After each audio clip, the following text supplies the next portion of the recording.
Buenas noches, jóvenes, gusto saludarles, ¿cómo están? Bien, licenciado, muchas gracias. Buenas noches, licenciado. Buenas noches, licenciado. Bien, Jorge Aníbal ha pedido la palabra, dígame. Jorge Aníbal, Tot Guerra. ¿Qué manda, licenciado? Buenas noches. Pero tengo aquí que ha levantado la mano, cuénteme. Sí. No, Alex, se me activó por accidente. No, vale, nada más, está bien, no tenga pena. Bien, jóvenes, de nuevo buenas noches. Iniciamos hoy el tema de los principios procesales. ¿Y qué entendemos por principios procesales?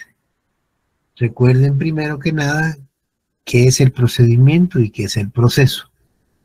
Y quiénes son los que actúan en un proceso, el juez y las partes. El procedimiento es cada una de las etapas que vamos caminando en un proceso. Se presenta la demanda, es una parte del procedimiento. Resuelve el juez dándole trámite a la demanda, es procedimiento. Notifica al demandado, es procedimiento. El demandado puede asumir cualquiera de la actitud que quiera de las que mencionamos, de aquí a 7 actitudes, es procedimiento. Es decir, cada etapa es procedimiento. Y cuando al final llegamos a la sentencia, que ya plantearon los recursos que la ley le permite y ya no hay nada más que hacer, todo eso se llama proceso. O sea que el proceso lo constituye la serie o los pasos que se dan o el procedimiento que se da de que se inicie una demanda hasta llegar a su culminación con la sentencia. Y los principios procesales se aplican, o son normas que se aplican o que rigen ese proceso y ese procedimiento, pero también se aplican al juez y a las partes que participan en el proceso. No se les olvide. Procedimiento, etapas, pasos que vamos dando. Proceso, todas las etapas sumadas ya en su conjunto.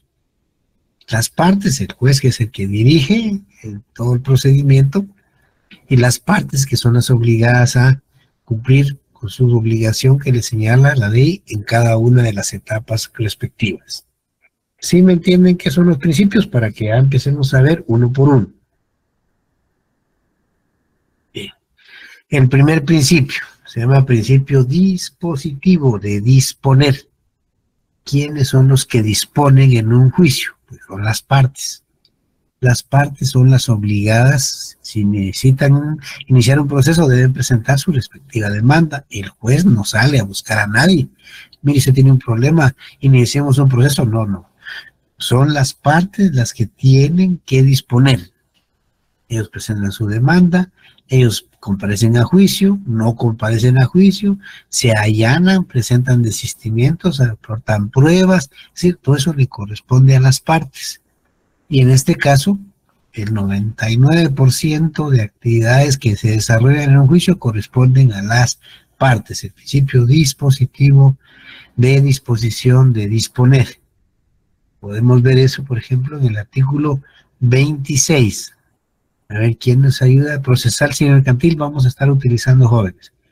Ahora vamos a usar la Constitución, pero solo en un par de cosas, y la ley judicial al final. Entonces, procesar civil mercantil, principio dispositivo, le damos el 26. Artículo 26, licenciado. Sí, Susana y después Jorge, y por último Judith. Muy bien. Artículo 26. Concordancia entre la petición y el fallo. El juez deberá dictar su fallo congruente con la demanda y no podrá resolver de oficio sobre excepciones que solo puedan ser propuestas por las partes. Ahí está claro, ¿no? Solo puede hacer de acuerdo a la demanda. Él no puede resolver de oficio nada. Él está obligado a resolver favorable o desfavorable, como dicen las partes. Y lo mismo se refiere en el artículo 51. A ver, Jorge, y después Judith. A ver, Jorge, Todd, ¿nos ayuda? El 5.1. Como que se le activó otra vez a Jorge. Vamos a ver, Judith, Hurtado. Sí, licenciado. Dice artículo 51, pretensión procesal. La persona que pretenda hacer efectivo un derecho o que se declare que le asiste puede pedirlo ante los jueces en la forma prescrita en este código. Para interponer una demanda o contrademanda es necesario tener interés en la misma. Gracias, Judith. Es el principio dispositivo, son las partes. El juez no lo hace. El juez no se moviliza, es decir, el tribunal no se pone en acción en tanto no llegue una demanda. Ese es principio dispositivo. Solo corresponde a las partes. Si quieres unas partes, el demandante y el demandado. No se les olvide eso. El otro principio se llama inquisitivo o de conocimiento de oficio. Aquí sí la ley le ordena al juez que realice determinadas actividades. Son mínimas, pero sí se le permiten. Por eso decía hace un momentito que el 99% son obligación de las partes y el otro 1% son obligaciones del juez porque la ley se lo ordena, no porque él quiera. Se llama principio inquisitivo o conocimiento de oficio. Primero que nada, le corresponde de inicio, cuando se presenta la demanda, él debe ver si es o no competente y debe hacerlo de oficio. Si él no lo hace, ya vimos que se puede plantear una excepción de incompetencia, pero la ley le obliga, le ordena. Leamos el artículo 6.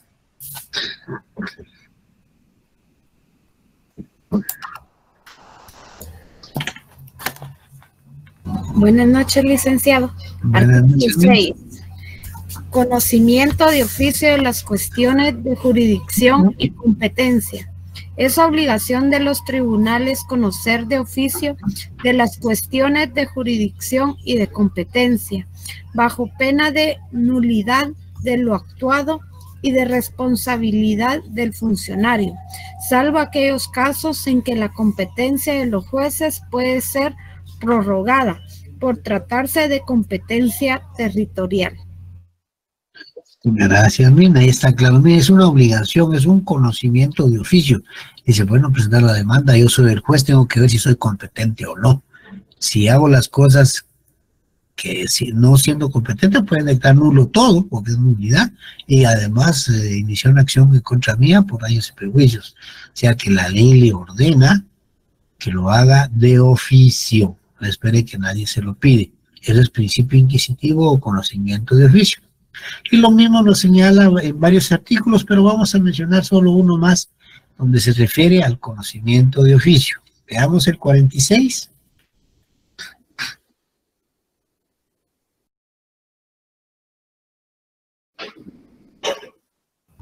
Artículo 46. Representante común. Cuando sean varios los demandantes o demandados que representen un mismo derecho, están obligados a unificar su personería. Si no lo hicieren, pasado el término que el juez les señalare a solicitud de parte, se designará de oficio al representante común. Los términos serán comunes y correrán para los representados desde que se notifique a la persona nombrada para representarlos. El representante común no podrá hacer uso de las facultades que requieren cláusula especial, a no ser que las hubieran conferido expresamente los interesados en el instrumento correspondiente. Gracias, Mina. Al llevar la lectura se dieron cuenta que decía de oficio. Las partes no designan un representante común, dice de oficio, pues lo hace. Siempre que lean la palabra de oficio, quiere decir que el juez debe hacerlo. Y son mínimos, como vimos, generalmente son las partes. Es el principio inquisitivo o conocimiento de oficio. El siguiente principio se llama de oralidad. Ese se refiere a que todo es hablado. Va y presenta su demanda en forma oral, habla ahí. El demandado lo citan y en otra audiencia también él se defiende ahí, todo es oral. Si llevan testigos ahí adelante, todos declaran, todo es oral. Principio de oralidad. En el caso nuestro hay un principio, hay un juicio específico que se llama el juicio oral, que tramita distintos asuntos. Los encontramos en el 199. ¿Quién ayuda? 199.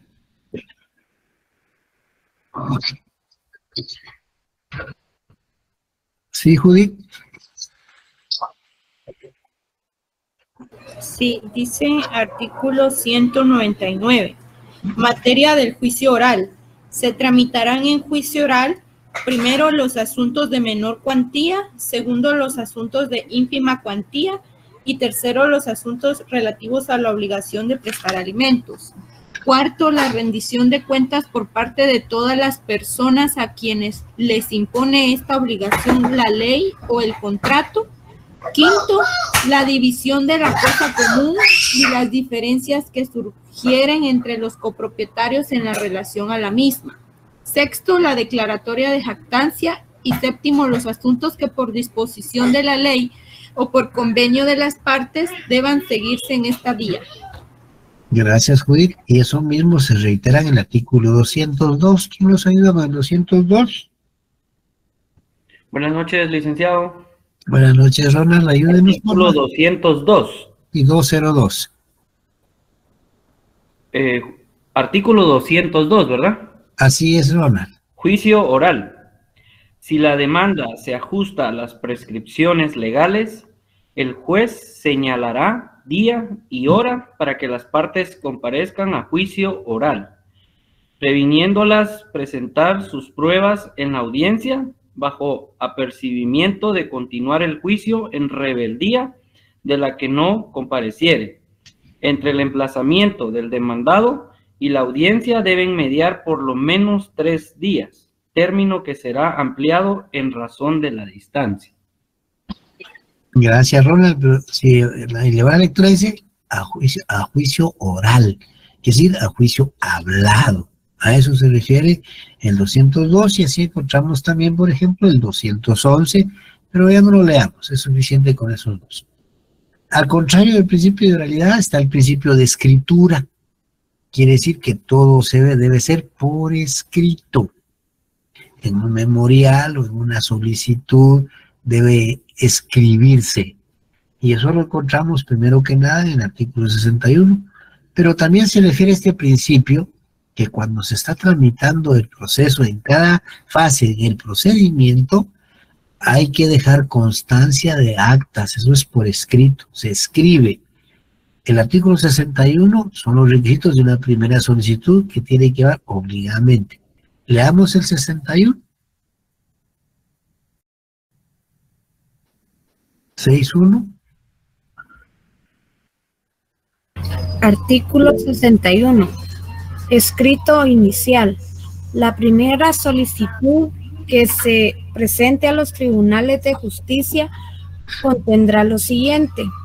Primero, designación del juez o tribunal a quien se dirija. Segundo, nombres y apellidos completos del solicitante o de la persona que lo represente, su edad, estado civil, nacionalidad, profesión u oficio, domicilio e indicación de casillero electrónico para recibir notificaciones. Tercero, relación de los hechos a que se refiere la petición. Cuarto, fundamento de derecho en que se apoya la solicitud, citando las leyes respectivas. Quinto, nombres y apellidos y residencia de las personas de quienes se reclama un derecho. Si se ignorare la residencia, se hará constar. Sexto, la petición en términos precisos. Séptimo, lugar y fecha. Y octavo, firmas del solicitante y del abogado colegiado que lo patrocina, así como el sello de este. Si el solicitante no sabe o no puede firmar, lo hará por él otra persona o el abogado que lo auxilie. Gracias, Min. Si se llevaron la lectura, dice el principio de decirse escrito inicial. Eso quiere decir que debe ir plasmado en un documento, porque el artículo inicia así, escrito inicial. Eso es el principio de escritura. Escrito, escritura, ¿verdad? Y así hay otros artículos que ustedes van a ir viendo que siempre dice que por escrito. Que presente por escrito la aplica. ¿Qué la aplica? Son preguntas que se hacen a una persona. Deben ir por escrito. Y así, cuando declara un testigo o una parte, se levanta acta, se deja constancia escrita.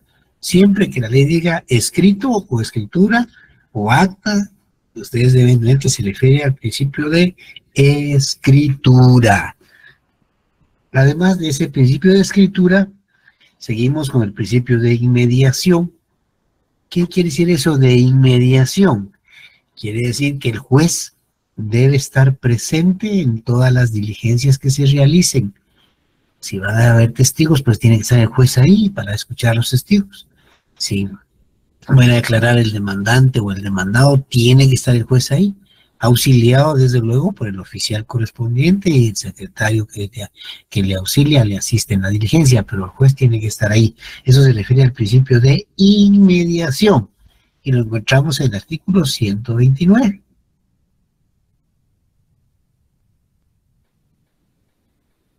¿Quién me ayuda? 129. Dice artículo 129, práctica de la prueba. Las pruebas se recibirán con citación de la parte contraria y sin este requisito no se tomarán en consideración.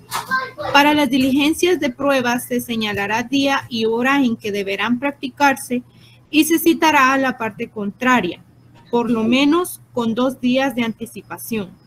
La prueba se practicará de manera reservada cuando por su naturaleza el tribunal lo juzgare conveniente. El juez presidirá todas las diligencias de prueba. Gracias, juez. Esa última parte se refiere exclusivamente al principio de inmediación. Dice, el juez presidirá. Quiere decir que tiene que estar ahí, presente. Principio de inmediación. El siguiente principio es de concentración. ¿A qué se refiere? Que entre menos audiencias se señalen y se reciban las pruebas, luego es mucho mejor. Una audiencia para hoy, ahí se reciben la declaración de parte, de testigos, llevan documentos, mejor si todo en una sola audiencia. Si no es posible, pues una segunda audiencia. Y se permiten hasta una tercera, pero en términos bien cortos. ¿Para qué? Para que el proceso no sea caro para las personas, caro para el Estado, y se resuelva cuanto antes para que dé certeza jurídica. Ese principio de concentración lo tenemos en el 206. ¿Quién ayuda? 206. A ver, Ana María me había dicho que nos ayudaba. 206. Gracias, Ana María.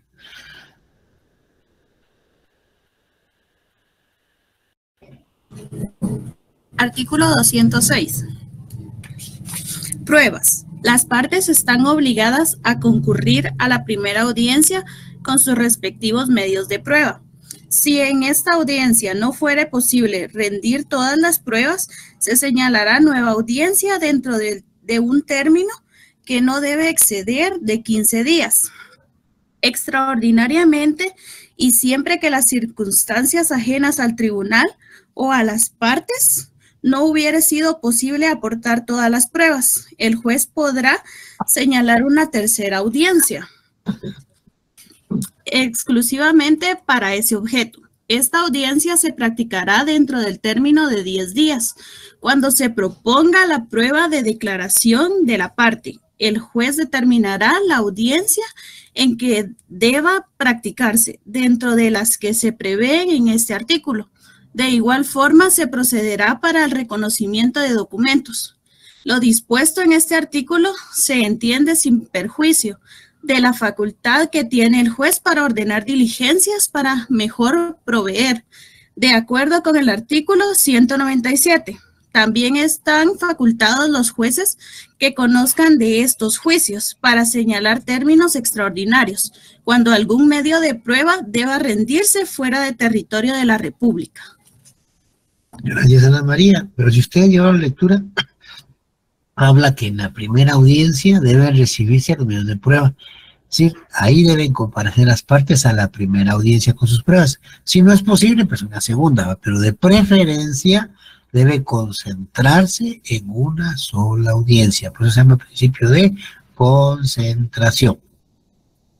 Y seguimos con el principio de publicidad. Todos los actos de la administración son públicos.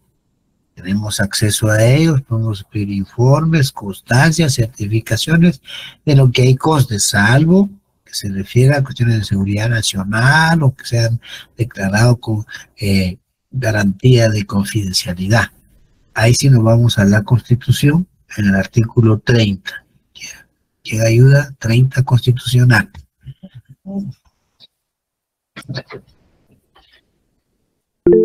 Sí, Lilian. Y después Daniela. Buenas noches, licenciado. Buenas noches. Artículo 30, publicidad de los actos administrativos. Todos los actos de la administración son públicos. Los interesados tienen derecho a obtener en cualquier tiempo informes, copias, reproducciones y certificaciones que soliciten y la exhibición de los expedientes que deseen consultar, salvo que se trate de asuntos militares o diplomáticos, de seguridad nacional o de datos suministrados por particulares bajo garantía de confidencia. Gracias, Lilian. Todos los actos son públicos. Las excepciones las señala la Constitución, ya que es un principio que debe observar los jueces especialmente. El otro principio se llama bilateralidad. Bi quiere decir dos. Siempre que encontremos en el código que diga las partes, se refiere al demandante y al demandado. Es el principio de bilateralidad, bi dos. Siempre que diga las partes, repito, se refiere a los dos. Si dice solo el demandante, no es ahí. Si dice solo el demandado, no. Bilateralidad, ahí cuando llama a los dos a una actividad que tienen que realizar sin distinción. Veamos el 126, cómo se inicia, y podemos leerlo todo desde luego, pero lo importante es cómo inicia el 126. ¿Quién había pedido la palabra antes, después de Lilian, que dijo que ayudaba? ¿Daniela? Sí, Daniela. 126 del Código Procesal Civil. Sí, Daniela. Sí, artículo 126, carga de la prueba. Las partes tienen la carga de demostrar sus respectivas proposiciones de hecho.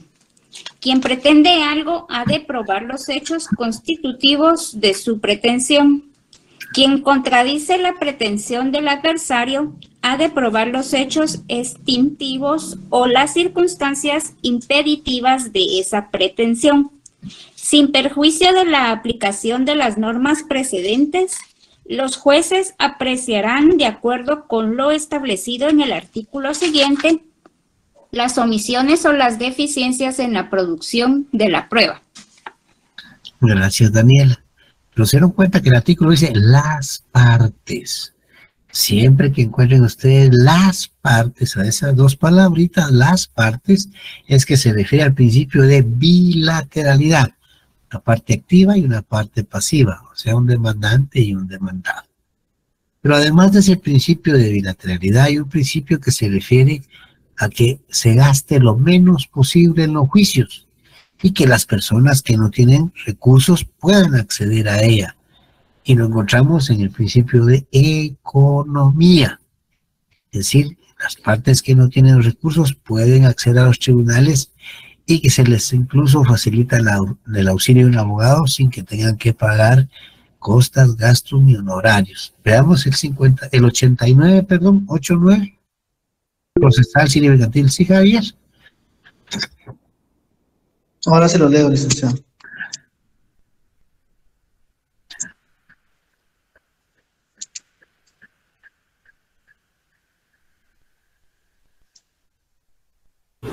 ¿Cómo que era el principio? ¿Cómo se llama? Economía, gastar lo menos que se pueda. ¿Ya, Javier?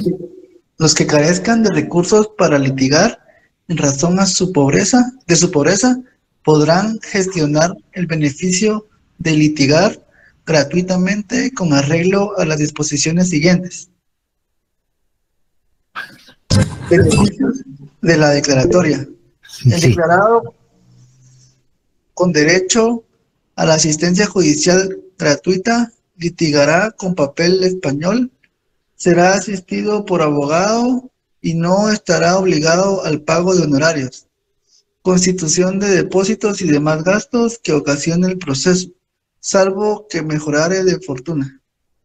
Gracias, Javier. Principio de economía, ¿va? Todos tenemos acceso y derecho a la justicia. No tenemos recursos, ahí está la solución, pero hay que pedirlo, porque no va a ir el tribunal a buscarnos a ver si necesitamos o no. Somos nosotros las partes, las necesitadas, y debemos accionar en ese sentido. El otro principio se llama de celeridad. Celeridad es que sea rápido.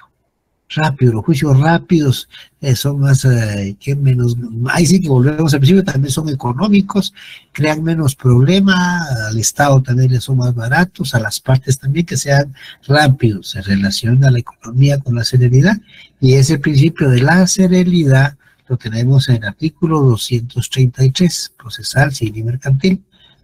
A ver, ¿quién ayuda aparte de Javier? Sí, Ana María.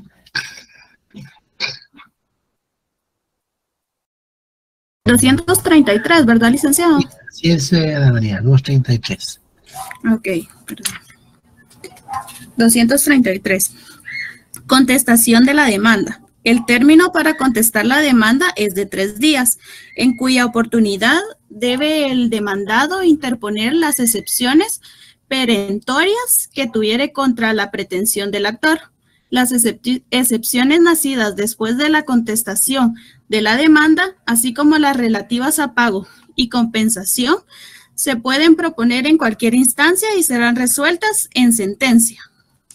Gracias, Ana María. Mire, es rápido, 3 días, no como en el ordinario que vimos 9 días, ¿no? Aquí es 3, celeridad, celeridad. A eso se refiere. Allá decían 30 días de prueba en este juicio que se llama sumario porque es rapidísimo, sumarísimo, son 15 días de prueba. Es decir, todo es más rápido. Eso es principio de celeridad. Todo es rapidito. Y fíjese que en el 300 también se refiere en el primer párrafo de cómo se termina de rápido un proceso. Leamos el 300. Sí, Carlos. Gracias, licenciado. Artículo 300, pago y consignación. Si el demandado pagare la suma reclamada y las costas causadas, se hará constar en los autos. Se entregará al ejecutante la suma satisfecha y se dará por terminado el procedimiento. Gracias, Carlos. Ahí es suficiente, ahí, Carlos, ahí es suficiente. Okay. Venga, rapidísimo, rápido, rápido, hay que hacerlo rápido, es el principio de celeridad. No nos detengamos, la justicia debe ser pronta y cumplida. Ahí se refiere el principio de celeridad. Además de eso, el proceso, como mencionábamos, tiene etapas. Esas etapas que se llama procedimiento. Y cuando termina una fase hay que iniciar la otra. Y el juez debe dar por concluida una e iniciada la otra. Ese principio se llama de preclusión, precluye los actos procesales, eso es lo que hablábamos el otro día de la caducidad. Se terminó, sigamos con el siguiente, es así como vamos. Ese principio lo encontramos en el artículo 64, preclusión procesal. Precluyó su derecho, no se puede regresar, solo para adelante, igual que las leyes se emiten para que rijan para adelante y ahí igual son los procesos, no para atrás, salvo cuando se hayan cometido errores que obliguen a regresar, pero son la excepción. ¿Sí, Carlos?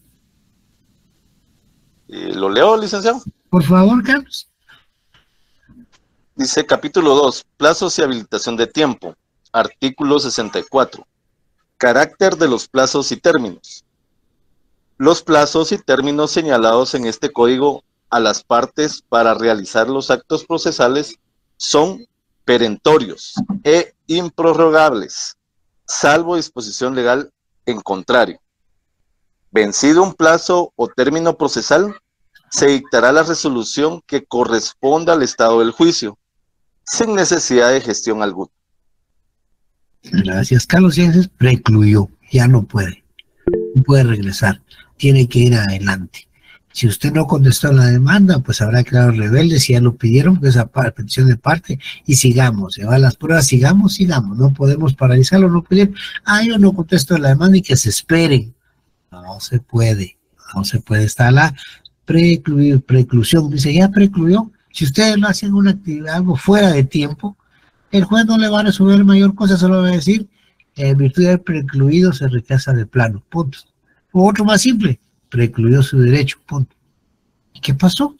Ahí está, el 64 es claro, no podemos tener ahí paralizado el proceso, a ver hasta cuándo, no se puede. Y si el juez no lo hace, recuerden bien que los actos procesales caducan y hay que plantear la caducidad. Además de ese principio está el de adquisición procesal. ¿A qué se refiere eso? Cuando una persona presenta pruebas en un proceso, según él le benefician, pero pueden perjudicar. O sea, desde el momento en que se presentan las pruebas, tanto del demandante como del demandado, ya no le pertenecen al proceso y le van a servir al juez en su momento para dictar la sentencia. Yo presento un documento porque creo que me beneficia, pero ya en el proceso ese mismo documento puede perjudicarme, probar en contra mía, o sea que hasta con eso hay que tener cuidado. ¿Cuáles son los medios de prueba?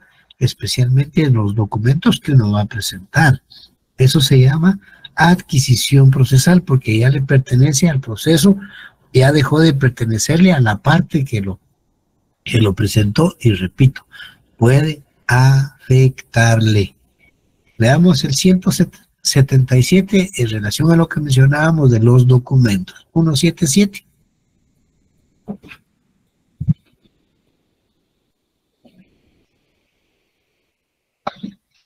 Dice artículo 177.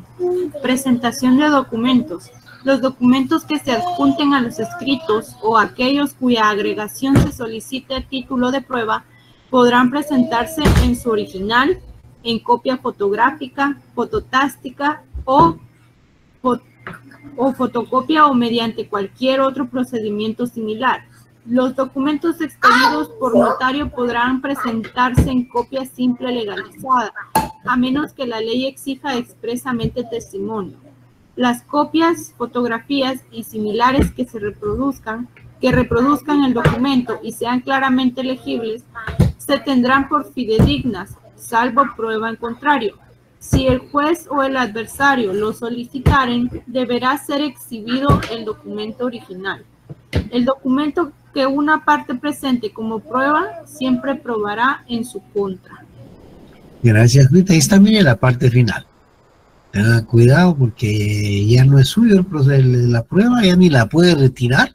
Si se da cuenta que hizo mal, la retira o no, ya no se puede. Ya lo presentó y de antemano se sabe que puede resultarle en contra, en su perjuicio. O sea que cuando uno contesta una demanda, ofrece medios de prueba y entre esos van documentos, hay que leerlos no una vez, 2 o 3 veces para ver si conviene presentar o no ese documento, porque es claro, va a probar siempre en su contra. Y el último principio que se llama de lealtad, buena fe y probidad, este lo encontramos en la ley del organismo judicial. Eso de lealtad pues se refiere a cómo debemos litigar, cómo debemos actuar ante el juez, cómo debemos actuar ante la parte que nos contrató, inclusive con el otro abogado y con el cliente del otro abogado. La lealtad, el respeto debido, la honradez que es la probidad, la buena fe en los actos, tenemos que explicarle al juez. Y debemos hacerlo en base a leyes que están vigentes, no leyes que hacen derogar o situaciones que no tienen nada que ver, tratar de sorprender o confundir al juez o al otro abogado. Esos principios están diseminados en varios artículos de la ley judicial. Y empecemos con el 198, 198, ley del organismo judicial.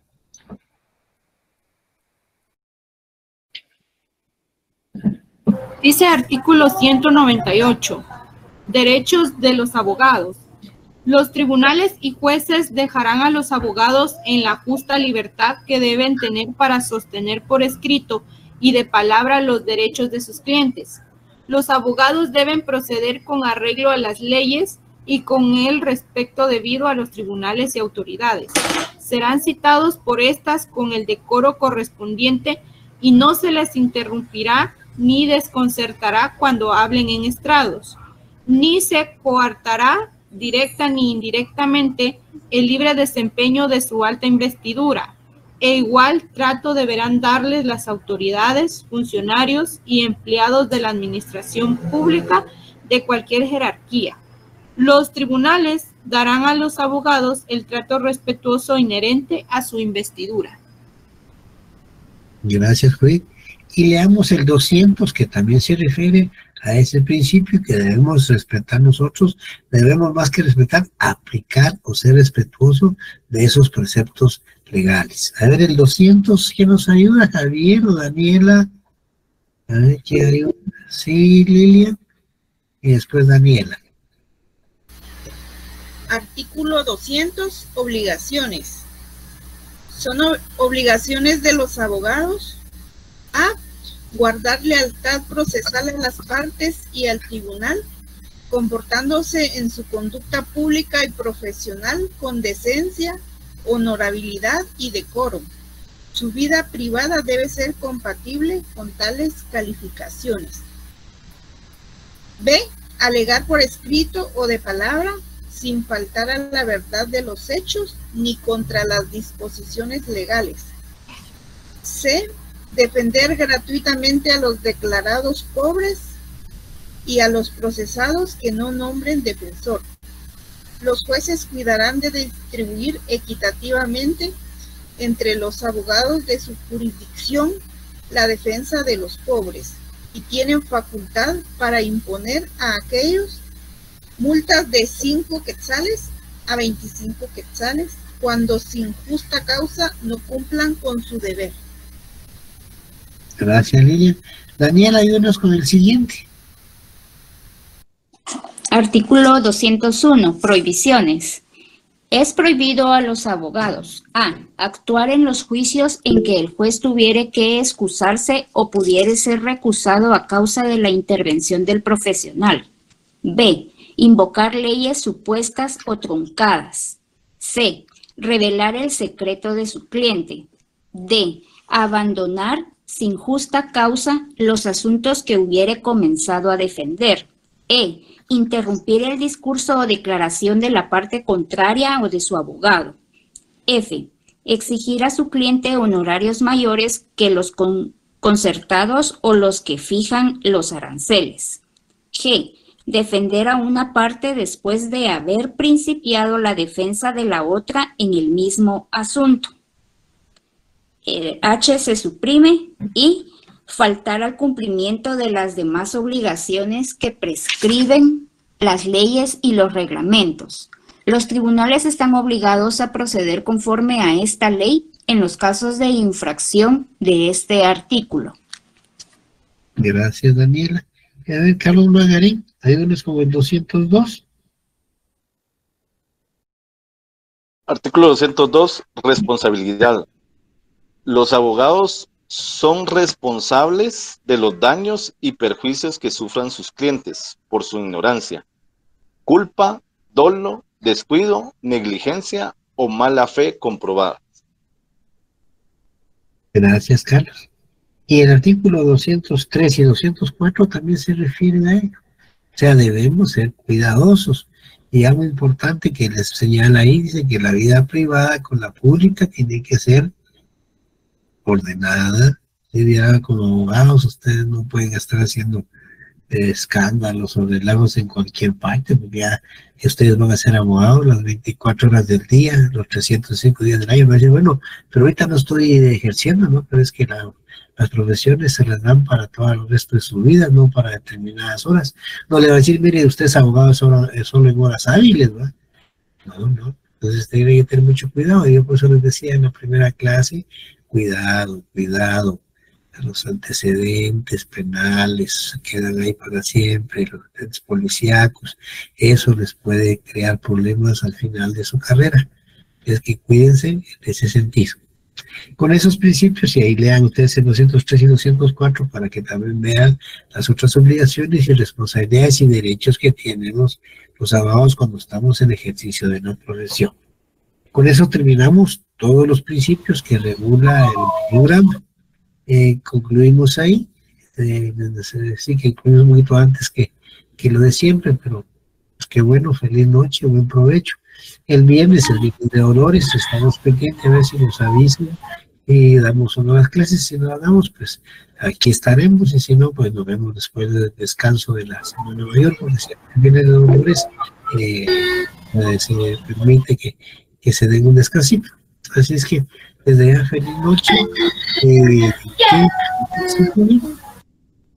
Disculpe, una pregunta, ¿hasta dónde va a venir el parcial? Porque si no tenemos clase el viernes, ¿cómo sabemos, no? Bueno, mire, La primera parte, esa ya no la evaluamos, ya la evaluamos.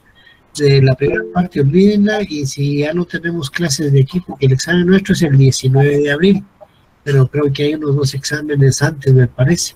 Entonces sería hasta lo que veamos hoy, o bien hasta el viernes.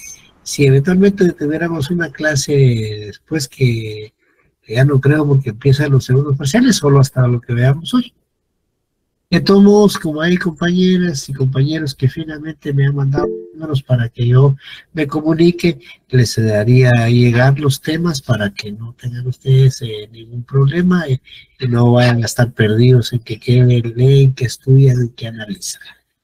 ¿Sí, Elisa? Buenas noches, licenciado, muchas gracias. Una consulta, ¿cuánto tiempo durará este examen, Lick? Igual estoy a sus órdenes por si quiere que traslade el link o alguna información a mis compañeros, con gusto lo hago. Gracias, Elizabeth. Igual que el primero, 1 hora. Gracias, Lick. Feliz noche y buen descanso, Lick. Igualmente para ustedes y que la pasen bien, siempre cuídense y bendiciones. Feliz noche, licenciado. Gracias, licenciado. Feliz noche, que descanse. Feliz noche, licenciado. Feliz noche, Lick. Gusto de verlo. Lucía, igualmente Lucía, quería preguntar algo. Licenciado, disculpe, mire, siempre va a ser en el mismo... Perdón, se le desactivó su micrófono, ¿quiere activarlo?